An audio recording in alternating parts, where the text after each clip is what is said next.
To the point, unsay tan-aw nimo niining ulahing lakang karon sa atong presidente?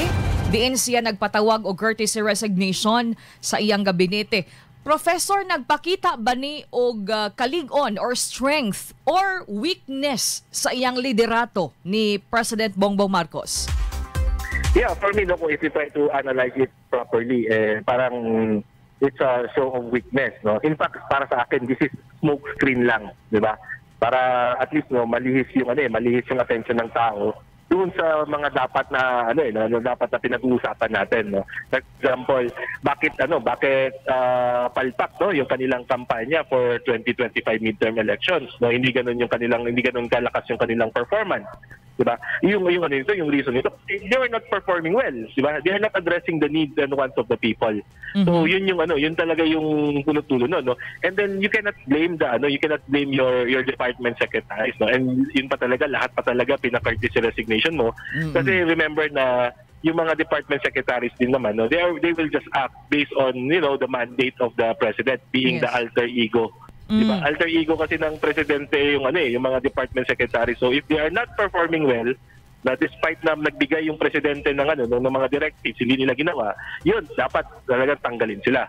Pero kung lahat sila ganun, no, na it's an administration failure, then there's something wrong with the leadership, no? Sa leadership na yung problema natin. Hindi na dun sa mga tao kasi kung okay naman yung leadership at yung mga people under him hindi nagpa-perform, pwede natin masabi, no, na problema sa tao.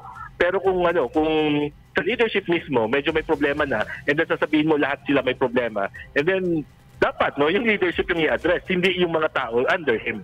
So you mean to say, Professor, kining nahitabo karon is a reflection not of the cabinet members but of the president himself? Yeah, definitely, no. Kasi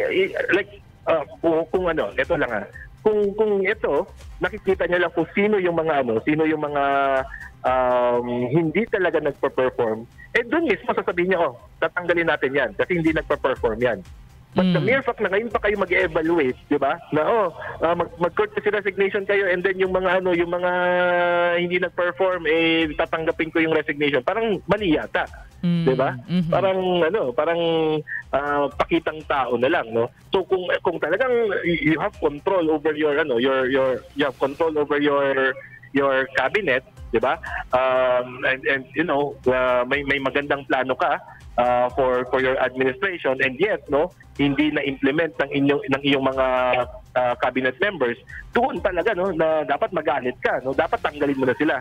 Pero ito ngayon pa sila ngayon pa sila mag-evaluate, ngayon pa titingnan. So ibig sabihin hindi niya alam kung hindi nagpa-perform. Okay. So yun yung problema, yun pala problema na yun.